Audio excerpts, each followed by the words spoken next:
So hello guys, welcome back to India's best YouTube channel for chemistry IIT JEE Advanced। तो आज का video काफ़ी special रहने वाला है। Here we are with part 73 of our real JEE advance question series. I hope पुरानी सभी videos आप फॉलो कर रहे होंगे, क्योंकि इस समय जो मस्ट डू टास्क है आपके लिए वो यही है कि आप पहले तो प्रीवियस ईयर पेपर्स सॉल्व कर लें और जितने भी मॉक पेपर्स हैं आप सॉल्व करते रहें। ज़्यादा से ज़्यादा क्वालिटी क्वेश्चंस आपको सॉल्व करना है और रियल JEE एडवांस से बेटर क्वालिटी के क्वेश्चंस और बेटर रेलेवेंसी में अगर अपन कंपेयर करें कि इससे ज़्यादा रेलेवेंट क्वेश्चंस आपको मॉक पेपर्स में भी नहीं मिलेंगे, क्योंकि वो सब ये इसमें सबका क्रक्स है। और बीच बीच में मेरे बहुत सारे ओरिजिनल्स हैं। पिछला वाला ओरिजिनल अगर आपने नहीं देखा है प्लीज़ जाइए और देखिए, आपको मज़ा आ जाएगा। बहुत सारे कॉन्सेप्ट्स रिवाइज होंगे उसमें। और आज के क्वेश्चन की तो क्या बात है, आप अगर इसका एक्सप्लेनेशन सुनेंगे तो आपको मज़ा आ जाएगा। धीरे धीरे करके सुनिएगा, अच्छे से फोकस के साथ, तभी चीज़ें समझ में आएंगी। क्वांटम मैकेनिकल मॉडल में जनरली लोग क्या करते हैं, सिर्फ वो ग्राफ खींचने पे बहुत ज़्यादा भरोसा रखते हैं कि ग्राफ खींच लें। तो ग्राफ खींचना बेटा देखो सबको आता है, उसमें कुछ भी कोई भी बड़ी बात नहीं है, ठीक है। ग्राफ आप खींच रहे हो, आपके बाजू वाला बच्चा भी खींच लेगा, उसमें कोई बड़ी बात नहीं। मेन जो पार्ट है उसके अंदर का जो कॉन्सेप्चुअल पार्ट है, जो थियोरेटिकल पार्ट है, वहाँ अक्सर लोग फंसते हैं, ठीक। तो वहाँ से हमको निकलना है, बस उसी कोशिश में आज हम इसके कुछ एक कॉन्सेप्चुअल पोर्शंस को डिस्कस करेंगे। 2-3 पॉइंट्स लेके आया हूँ और गारंटी के साथ बता रहा हूँ ये 3 पॉइंट्स इनफ हैं। 100% ओरिजिनल क्वेश्चन है, किताबों में नहीं मिलेगा। तो ये जो 3 स्टेटमेंट्स हैं इसके थ्रू अपन क्वांटम मैकेनिकल मॉडल डिस्कस करने वाले हैं आज। तो बिल्कुल फोकस के साथ पूरी वीडियो लास्ट तक देखना और शेयर करना ज़्यादा से ज़्यादा, ठीक है। ज़्यादा से ज़्यादा शेयर करना, क्योंकि ये वीडियो में 400-500 व्यू आते हैं तो मज़ा नहीं आता, किक नहीं मिलता यार वीडियोस बनाने का। थोड़ा सा और ज़्यादा लोग देखेंगे तो थोड़ा मुझे भी मज़ा आएगा, क्योंकि ये जो चीज़ें हैं इसकी क्वालिटी आप देखोगे तो आप खुद फील करोगे। अगर फॉलो करोगे पिछले पोर्शंस को तो आप खुद फील करोगे कि ये 400-500 व्यूज़ में ना किक नहीं आता यार, बहुत मेहनत लगती है वीडियोज़ बनाने में। देखो तो आप खुद से देखो, इस डायग्राम के लिए ये पहला स्टेटमेंट, इसके लिए ये स्टेटमेंट और इसके लिए ये स्टेटमेंट। आपको बताना हाउ मेनी आर करेक्ट, ठीक है। तो आई होप आपने सॉल्व किया होगा, वीडियो पॉज करके सॉल्व कर सकते हो। चलो आओ देखते हैं इसके सॉल्यूशन को। बहुत ही अच्छे से देखना लास्ट तक सॉल्यूशन को, ठीक है। पहला स्टेटमेंट है, इससे पहले मैं थोड़ा सा बेसिक्स बता दूं आपको QMM का। क्या है कि सबसे पहले आप श्रोडिंगर इक्वेशन लेते हो, आप उसको सॉल्व करते हो। श्रोडिंगर इक्वेशन सॉल्व करने से, हाँ खैर आप नहीं सॉल्व करते हो, उसका सॉल्व किया जाता है उसको, और सॉल्व करके श्रोडिंगर इक्वेशन उसको सॉल्व किया तो साई मिला। साई एक फंक्शन है, वेव फंक्शन बोल रहे थे इसको। और ये जो साई मिलता है ये किसके टर्म्स में मिलता है, आर थीटा फाई के टर्म्स में मिलता है। तो ये जो साई फंक्शन है उसको हम एक्सप्रेस कर सकते हैं in terms of this as a function of R theta phi.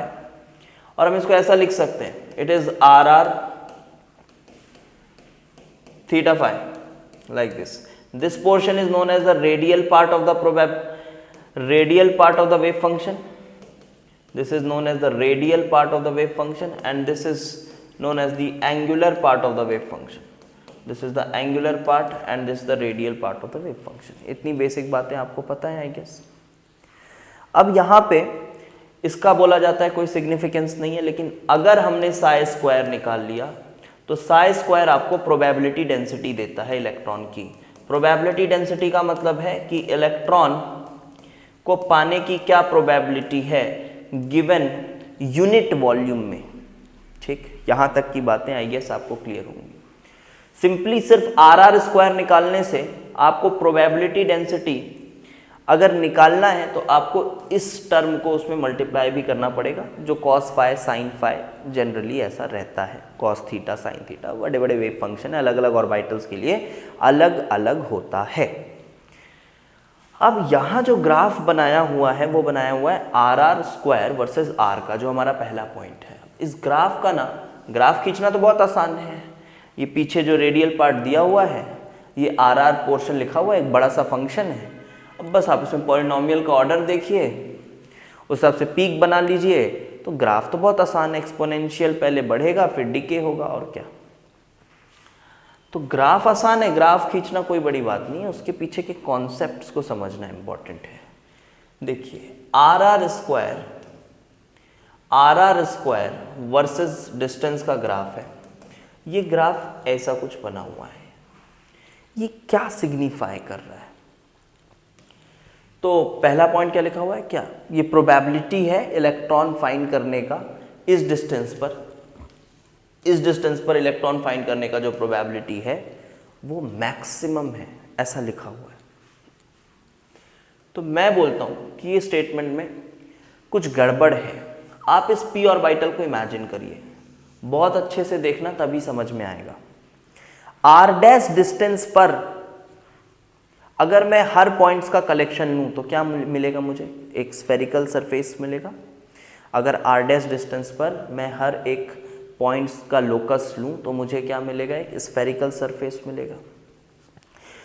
तो अगर स्टेटमेंट ये कह रहा है कि आर डैश पॉइंट पे या फिर आर डैश डिस्टेंस पर इलेक्ट्रॉन के पाए जाने की प्रोबेबिलिटी मैक्सिमम है, तो वो कोई एक पॉइंट की बात तो नहीं कर रहा है। ये स्टेटमेंट किसकी बात कर रहा है कि हाँ आर डैश पे जो भी चीज़ बनेगी उसमें इलेक्ट्रॉन पाने की प्रोबेबिलिटी सबसे ज़्यादा है। मतलब इसका क्या मतलब हुआ? इसका मतलब आर डैश डिस्टेंस पर जो स्फीयर बनेगा, जो भी स्फेरिकल सरफेस बनेगी, उस पे इलेक्ट्रॉन की प्रोबेबिलिटी सबसे ज़्यादा है। तो क्या आप इस ग्राफ से उस स्फेरिकल सरफेस में इलेक्ट्रॉन के प्रेजेंट होने की प्रोबेबिलिटी निकाल रहे हो या फिर कुछ और निकाल रहे हो? ये समझना होगा। तो अगर आपने एक बार में पूरी स्फीयर को कंसिडर कर लिया तो आप आर स्क्वायर करके साई स्क्वायर नहीं निकाल पाओगे, है ना। आर स्क्वायर करके आप साई स्क्वायर नहीं निकाल पाओगे, क्योंकि हर एक पॉइंट पे जो वो एंगुलर टर्म है थीटा फाई वाला वो चेंज हो रहा है। हर एक पॉइंट पे वो जो एंगुलर टर्म है ना थीटा फाई वाला वो चेंज हो रहा है। तो ये जो ग्राफ होता है ना, ये सिग्निफिकेंस इसकी है एट अ गिवन डायरेक्शन। अगर आपको इससे प्रोबेबिलिटी डेंसिटी निकालनी है तो आप किसी एक डायरेक्शन में निकाल सकते हो। समझना मेरी बात को, सुनना ध्यान से। मतलब क्या हुआ कि मैं एक डायरेक्शन में जा रहा हूँ, इस डायरेक्शन में जा रहा हूँ, मेरा थीटा फाई फिक्स हो गया, ठीक है। और इस डायरेक्शन में मैं जा रहा हूँ और आर डैश डिस्टेंस पर आर आर स्क्वायर की वैल्यू मैक्सिमम है, ठीक है। तो इस डायरेक्शन में मैं जा रहा हूँ, मान लो ये मेरा आर डैश डिस्टेंस है, तो ये आर डैश डिस्टेंस पर जो पॉइंट है, उस पॉइंट पर आर डैश डिस्टेंस पर जो पॉइंट है, ध्यान से सुनना, एक एक टर्म को ध्यान से सुनना जो बोल रहा हूं। आर डैश डिस्टेंस पर जो पॉइंट है उस गिवन डायरेक्शन में, वहां इलेक्ट्रॉन के प्रेजेंट होने की प्रोबेबिलिटी सबसे ज़्यादा है। ये पूरे आर डैश डिस्टेंस पर प्रोबेबिलिटी सबसे ज़्यादा है ऐसा नहीं बोलना है, नहीं तो वो तो पूरे स्फीयर को कंसिडर कर लेगा। तो इसका मतलब क्या हुआ सर, इस डायरेक्शन में जाएं तो भी इसी डिस्टेंस पे सबसे ज़्यादा होगी? ऑब्वियसली यस, क्योंकि आप जब इस डायरेक्शन में जा रहे हो तो आप ये आर आर का कोई भी चीज़ चेंज नहीं हो रहा है। देखो इस फंक्शन का कुछ भी नहीं चेंज हो रहा है, क्योंकि actually what you are changing is theta phi and that is the angular part of wave function which have nothing to do with the radial portion. तो आप समझो, आप इस डायरेक्शन में भी जा रहे हो ना, तो इतने ही डिस्टेंस पर जो पॉइंट है उसमें प्रोबेबिलिटी सबसे मैक्सिमम है। हाँ, यहाँ प्रोबेबिलिटी अलग होगी, क्योंकि यहाँ का थीटा फाई अलग है, वहाँ का थीटा फाई अलग है। तो जब थीटा फाई को मल्टीप्लाई करोगे तो वो जो साई स्क्वायर की वैल्यू है वो अलग अलग आएगी, लेकिन आर आर स्क्वायर की वैल्यू सेम है। और आर आर स्क्वायर का अकेला कोई सिग्निफिकेंस नहीं है। जब उसको आप थीटा फाई के साथ मल्टीप्लाई करोगे उसके बाद आपको साई स्क्वायर मिलेगा और आपको पूरी वैल्यू मिलेगी, ठीक है। तो इस पॉइंट पे सबसे ज़्यादा है, किसके कंपैरिजन में? हाँ, इस डायरेक्शन में आप कुछ भी कंपेयर कर लो, कोई भी पॉइंट ले लो, सबसे ज़्यादा इसी पॉइंट पे है। इस डायरेक्शन में इसी पॉइंट पे। लेकिन सर यहाँ तो जीरो है प्रोबेबिलिटी, ये तो स्फीयर की, ये अपने ऑर्बिटल के ही बाहर है। ऑर्बिटल के बाहर कोई भी पॉइंट होता है बस जीरो नहीं होती है प्रोबेबिलिटी, अगर वो नोड में नहीं आ रहा है तो, ठीक है। Even at infinite distance you have non zero probability. मैं उम्मीद करता हूँ ये सब बेसिक पोर्शन है, ये आपने पढ़ा होगा, ठीक है, इतना बेसिक, क्योंकि क्या है पूरी क्वांटम मैकेनिकल मॉडल को एक छोटे से वीडियो में कवर करने नहीं कर सकते कि एकदम। हाँ, ये जब टॉपिक जो है वो ऑफलाइन क्लासेस में थोड़ा माहौल बना के पढ़ाने में ज़्यादा मज़ा आता है, बट फिर भी इसमें भी आपको बहुत अच्छा आउटपुट मिलेगा, क्योंकि ऐसी चीज़ें मेरे को नहीं लगता यूट्यूब में पढ़ाता होगा कोई। तो देखो अब इधर आओ, ऐसे आओ, इधर आओ, इस डायरेक्शन में, तो इस डायरेक्शन में भी सेम डिस्टेंस पर बेटा, सेम डिस्टेंस पर, इसी डिस्टेंस पर जो इलेक्ट्रॉन के पाए जाने की प्रोबेबिलिटी है वो क्या है, मैक्सिमम है compare to other points in the given direction. ऐसे तब तो फिर सर इस स्फीयर में भी सबसे ज़्यादा होना चाहिए, क्योंकि इस स्फीयर के हर पॉइंट पे सबसे ज़्यादा प्रोबेबिलिटी है अपने अपने डायरेक्शंस में अगर जाए तो। ये मैं एग्री करता हूँ इसके साथ, लेकिन फिर भी मैं श्योरिटी के साथ ये नहीं कह सकता कि उस स्फीयर पे मैक्सिमम प्रोबेबिलिटी होगी। क्यों? क्योंकि बाहर जो स्फीयर बनेगा सब में तो कम कम है सर प्रोबेबिलिटी, जैसे इस पॉइंट और इस पॉइंट में लूँ तो इसमें ज़्यादा है, ठीक है, उसमें ज़्यादा है, बट ये स्फीयर का सरफेस ज़्यादा है। सरफेस ज़्यादा है तो सोचो वहाँ नंबर ऑफ पॉइंट्स इसके कंपैरिजन में बहुत ज़्यादा होंगे, है ना। भले हर पॉइंट पे प्रोबेबिलिटी उस स्फीयर के हर पॉइंट से थोड़ी सी कम है, बट जो नंबर ऑफ पॉइंट्स बनेंगे वो बहुत सारे बनेंगे। तो इट इज़ पॉसिबल कि प्रोबेबिलिटी जो है वो बड़े वाले स्फीयर में ज़्यादा हो जाए। हम श्योरिटी के साथ कुछ नहीं बोल सकते, ठीक है। तो क्या कहें, तो ये पहला स्टेटमेंट क्या है, तो probability of finding of electron eight a distance of r dash from the nucleus is maximum. क्या ये कहना सही होगा? नहीं, आर स्क्वायर मैक्सिमम है, ठीक है। आर स्क्वायर की वैल्यू जो है वो किसी एक गिवन डायरेक्शन में मैक्सिमम है, हर डायरेक्शन में किसी भी डायरेक्शन में जाओ मैक्सिमम, जो भी मैंने अभी समझाया। इसमें मेरे को एक पॉइंट ऐड करूंगा तभी जाके सही होगा, एट अ गिवन डायरेक्शन। ये बहुत इंपॉर्टेंट स्टेटमेंट है, ये अगर ऐड नहीं करते हैं तो ये स्टेटमेंट नहीं है सही। तो एक डायरेक्शन में, क्योंकि जब आर डैश बोल रहे हैं तो पूरे स्फीयर को ले रहे हैं, ये है इसका एक्चुअल एक्सप्लेनेशन। चलिए अब दूसरे फंक्शन को देखते हैं, ये क्या है, RPDF है शायद, हाँ RPDF है, रेडियल प्रोबेबिलिटी डिस्ट्रीब्यूशन फंक्शन।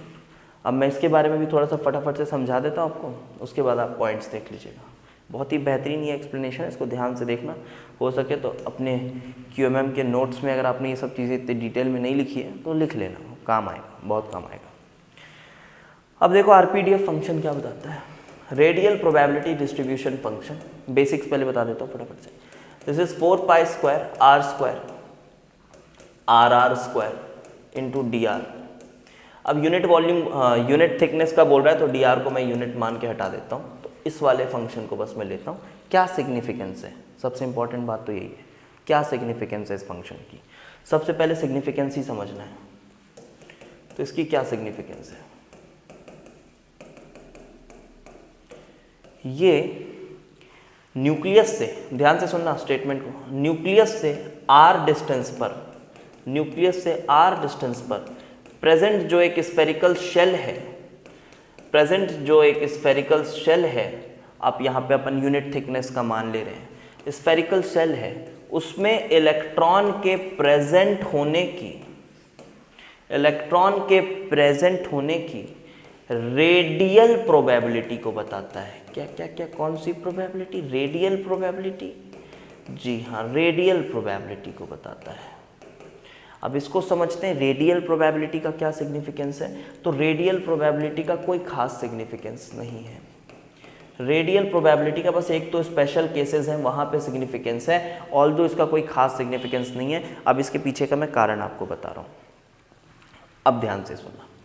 ये जो फंक्शन है, ये वाला जो अपना फंक्शन है, ये फंक्शन एक बार में पूरे शेल को कंसिडर कर लेता है, और शेल को कंसिडर करके उसमें इलेक्ट्रॉन्स की क्या प्रोबेबिलिटी बता लोगे। एक बार में शेल को कंसिडर कर लो और आप एक फंक्शन बना दो और उसमें इलेक्ट्रॉन की प्रोबेबिलिटी बता दो। It is not possible, because वही बात है फिर से, शेल के हर एक पॉइंट पे थीटा फाई चेंज हो रहा है। तो हाँ, आप अगर एक शेल लेते हो तो उसमें आप आर स्क्वायर बता सकते हो कि इस डिस्टेंस पर आर स्क्वायर मैक्सिमम है, लेकिन आप थीटा फाई वाली चीज़ को नहीं बता सकते, क्योंकि वो हर पॉइंट में क्या हो रहा है, चेंज हो रहा है उस स्फेरिकल शेल के। तो इसलिए हम यहाँ पे आर स्क्वायर तो बता सकते हैं इससे कि हाँ इस शेल में इतने डिस्टेंस पर जो शेल है, दोनों में डिफरेंस समझना अच्छे से। ये फंक्शन क्या बता रहा है, इतने डिस्टेंस पर जो शेल है उस शेल पे r² की वैल्यू मैक्सिमम इस डिस्टेंस पर है। ठीक है, उस शेल में r² की वैल्यू मैक्सिमम इस डिस्टेंस पर है उस शेल में। और पिछला वाला ग्राफ क्या बता रहा था कि r' डिस्टेंस पर जो एक गिवन डायरेक्शन में जो पॉइंट है उस पॉइंट पे प्रोबेबिलिटी सबसे ज्यादा है। ये डिफरेंस है। तो ये रेडियल प्रोबेबिलिटी को बताता है। और रेडियल प्रोबेबिलिटी को आप ऐसा कुछ फील नहीं कर सकते, जैसे साई को आप फील नहीं कर सकते। साई स्क्वायर की फीलिंग थोड़ी सी ले सकते हो कि हाँ साई स्क्वायर मतलब इलेक्ट्रॉन के प्रेजेंट होने की प्रोबेबिलिटी। वैसे रेडियल प्रोबेबिलिटी को आप फील सिर्फ तब कर सकते हो जब थीटा फाई वाला कंपोनेंट गायब हो। इंपॉर्टेंट पॉइंट, थीटा फाई वाला कंपोनेंट अगर गायब है, वो है ही नहीं, तब आप इसको फील कर सकते हो। तब r² के साथ r² वाला टर्म ही आपका साई स्क्वायर दे देगा। और ये ट्रू कब होता है, ये ट्रू सिर्फ और सिर्फ s ऑर्बिटल्स के लिए होता है। ये ट्रू सिर्फ और सिर्फ s ऑर्बिटल्स के लिए होता है।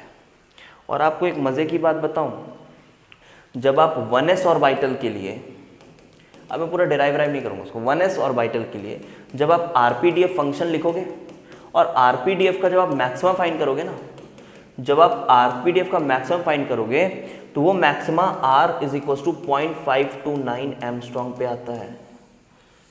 कितनी खास बात है अगर आप फील कर पा रहे हो तो 1s ऑर्बिटल के लिए RPDF, हाइड्रोजन एटम के लिए RPDF क्या बता रहा है कि न्यूक्लियस से किस डिस्टेंस पर इलेक्ट्रॉन के प्रेजेंट होने की, किस डिस्टेंस पर एक जो शेल है उस शेल पे बात हो रही है, न्यूक्लियस से किस डिस्टेंस पर वो शेल है जहां इलेक्ट्रॉन के प्रेजेंट होने की प्रोबेबिलिटी मैक्सिमम है। अब रेडियल वाले टर्म को आप हटा दो, यहाँ पे कोई दिक्कत नहीं है। क्यों? क्योंकि s ऑर्बिटल है, थीटा फाई का कोई सिग्निफिकेंस नहीं है। ठीक है, तो रेडियल वाले टर्म को आप एंगुलर वाले टर्म को हटा के रेडियल वाले टर्म से ही आप क्या बता सकते हो, साई स्क्वायर बता सकते हो। तो ये जो RPDF का मैक्सिमा है वो देखो बोर्स के साथ बिल्कुल मैच करता है, बोर्स के साथ मैच करता है। बोर्स बस क्या कहता था, वो कहता था कि हाँ हाइड्रोजन एटम में इतने दूरी पर एक शेल है और इलेक्ट्रॉन वहीं है, ये कहता था बोर्स। और ये QMM क्या कह रहा है, ये कह रहा है कि हाँ r' डिस्टेंस पर विच इज़ 0.529 एंगस्ट्रॉम। ये कहीं से भी ऐसा मत सोचना कि बोर्ड से कुछ हिंट लेके इसको निकाला गया है या ऐसा मैच कर दिया गया ज़बरदस्ती, बिल्कुल अलग है। वो तो एकदम ईजी सा था, कुछ भी नहीं था। बोर्ड्स तो एकदम ईजिली समझ में आ जाता था। और ये ऐसी मैथमेटिक्स है जो हमको समझ नहीं आती। ठीक है, ये ऐसी मैथमेटिक्स है जो हमको समझ नहीं आती, हम इसके रिजल्ट्स के साथ बस कुछ कंक्लूजन्स पे वर्क करते हैं। तो यहाँ पे दोनों ही वैल्यूज़ मैच कर रही हैं, ये ब्यूटी है दोनों थियोरीज़ की। और बोर्स को भी आपको बहुत क्रेडिट देना पड़ेगा क्योंकि कितने सिंपल तरीक़ों से उसने हाइड्रोजन एटम को एक्सप्लेन किया था, वो भी बहुत बड़ी बात थी। ठीक है, तो ये मैक्सिमा आ रहा है। तो 1s ऑर्बिटल के लिए इसका सिग्निफिकेंस है। अदरवाइज और दूसरे ऑर्बिटल्स p वगैरह ऑर्बिटल्स के लिए आप उसको रेडियल प्रोबेबिलिटी बोले, प्रोबेबिलिटी ऑफ फाइंडिंग इलेक्ट्रॉन्स ना बोलें। ये स्टेटमेंट है। तो चलो देखें अब क्या बोल रहा है। अब तो हो गया सॉल्व, अब कोई दिक्कत ही नहीं। ये कह रहा है 1s ऑर्बिटल के लिए probability of finding the electron is maximum in spherical shell at a distance of r'। Yes बिल्कुल, यहाँ प्रोबेबिलिटी टर्म यूज करेंगे क्योंकि s ऑर्बिटल है। लेकिन यहाँ पे RPDF